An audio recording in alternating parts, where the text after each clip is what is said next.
Hey, what's up, guys? This is Ron Gelock, home business entrepreneur, and today I wanted to cut this quick video on duplication. How do you get more duplication out of your team? And it's surprisingly before you sign them up.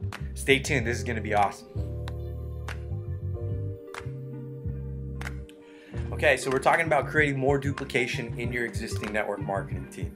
So this actually starts before the person is even in the business. See, what you want to do is kind of take a temperature gauge on what their expectations are. You know, obviously none of this stuff is like get rich quick. You're not going to be a millionaire tomorrow. You know, I shouldn't even have to say that, but you know, you have to explain to the person like, okay, how much time do you put in at your job? And you earn X amount of dollars, right?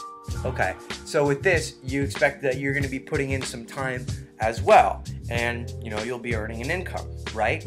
Okay, so if you earn, you know, $1,000 a week at your job, putting in 40 hours a week, is it reasonable for you to say, okay, I'm going to put in 2 hours this week and expect to be earning $1,000 at the end of the month? Probably not, especially if you're somebody who's brand new in the industry. So the point of this is in order to create good duplication in your team, you have to set proper expectation levels, right? So for example, like I have a program that I promote, I give them a 10-day trial. I tell people during this 10-day trial, use it as an evaluation period. I wouldn't expect to sign up 1 million people or, you know, generate 100 leads. You might get some results in a short amount of time, but you need to be aware of that. And give them a timeline. Give people numbers what to expect. If you're in a recruiting, sponsoring MLM deal, good numbers are 10 to 20% of the people that view a presentation, not that you talk to, that view a presentation are going to join. Okay, so if you set those expectations right for your new representatives, they're going to know what to expect and not get as so easily frustrated and continue to duplicate. The other thing is when you bring them into the business, you need to say, okay, do you have any questions? They're like, yes, I have a question about this. Awesome. Here's where you find the answer to that question. Like I probably know, or you probably know the answer to that question, but you want to show them in the back office of your system or in your team training site or wherever you have located the answer to that question. The reason that you do this is to create time freedom and duplication.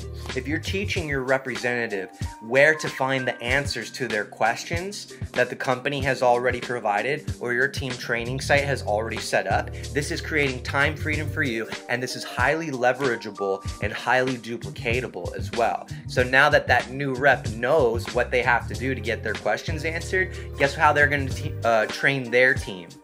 Right, they're going to train their team to do the exact same thing, where to find the answers, instead of coming to one person and, you know, like having hundreds of people, hey Ron, oh, how do I do this, how do I do this, blah, blah, blah, blah. Well, if you follow the team training and keep point guiding and directing to answers, not only does it become easier for yourself, but easier for your representative to get the answers to their questions, easier for them to duplicate, easier for them to train their team to get their questions answered, and you're also teaching to teach. Okay, so this is massively important in creating duplication, is point guiding direct to existing resources. Okay, the other part of this is with your new representatives. During their first week, their first 7 days, if they're taking action, this is like really their most crucial time, you know.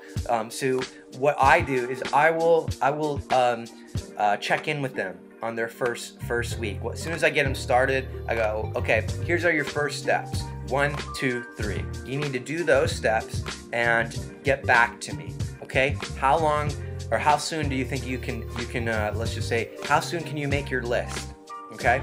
Well, I can do it today. Okay, so I need to hear from you by tomorrow, and I'll show you exactly what to do. I'm just going to point them to a resource tomorrow that shows them exactly what to do. But by doing this, you're training people how to take action immediately from the get-go.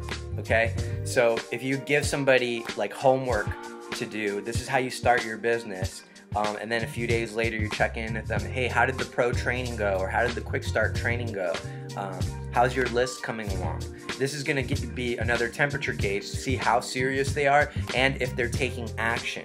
okay? You don't want to, you know, be like, oh, come on, dude, why aren't you doing it? You need to do this, blah, blah, blah, blah. Like, don't do that. Meet them where they are and say, that's awesome, man. That's great that you're getting this far along.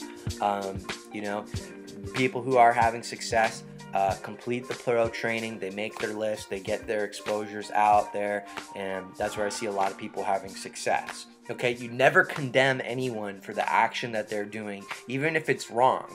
Okay, there's a much better way to correct, you know, poor action taking or incorrect action taking. Because if you condemn someone and be like, dude, that's dumb, that's wrong, don't do that, they're just going to stop entirely. They won't duplicate at all because of the overwhelming fear of looking dumb or embarrassing yourself, or just feeling like you're not know what you're doing is overwhelming. It's a paralyzing fear. So when you're teaching people, do it so in a way that you are always uplifting and never condemning. Just like the Bible teaches, there is no condemnation in Christ. You need to bring that into your business as well, and don't condemn people for doing wrong or stupid things like making dumb money spam posts on Facebook. You know how I would handle that? I'm like, you know, hey, how is that post working out for you? Most of the time it's not working out too well. Would you be open to seeing a better way that works for me? Boom. You just ask permission to coach. You just ask permission to lead, to help them. So I gave you a lot of nuggets in here on creating duplication. This is a little bit longer video. Leave a comment below. Tell me what was your number one takeaway from this video. There's multiple things here. Tell me what you learned about creating duplication, and if you know something that I don't about duplication and retention, please leave it in a comment below. I would love to know more. So thank you so much for checking out this video. Stay tuned. I will see you on the next one.